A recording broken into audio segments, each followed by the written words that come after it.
The times where it's just you by yourself, no friends, no phone calls, no going out, that's the best time for you to tap into yourself and do for yourself. So stop looking at that like some type of curse and some type of thing to be sad over or boredom, and start understanding what it means to be at peace. Hey sis, welcome back to my channel. My name is Kayla, and on my page I talk about self-love and self-growth. So go ahead and click the subscribe button because I promise you are going to love it here. So in today's video, I want to touch on how a lot of us mistake boredom for just being at peace. A lot of the times we are so used to just being in chaos and having so much drama going on in our life that when it's finally time for us to sit still and nothing is really happening in our lives, we feel like we're bored. And honestly, no, that's really just us being at peace. So without further ado, let's just jump right into this video. I want you guys to understand that being bored is really an opportunity to tap into yourself and your creativity. About 3 years ago, I had moved states and I was honestly completely isolated from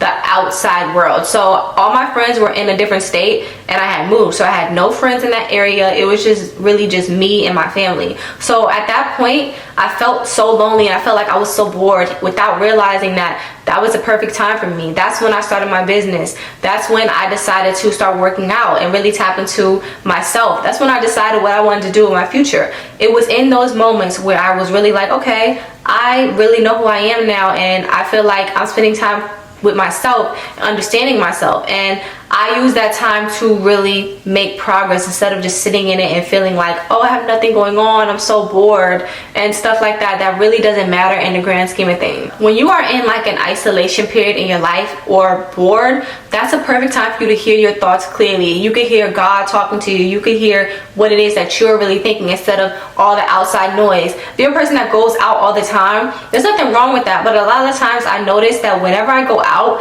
I'm hearing the noises of everybody else. I'm hearing everybody else talk. But when I'm really just with myself, figuring out what I want to do, that's when I can really hear my thoughts. I can really understand myself better, and I'm not worried about other people. This also helped me stop seeking outside validation. Once I stopped saying that I'm basing how I feel about myself based off of who's giving me attention or who I'm attached to, who I'm around, is when I started loving myself even more.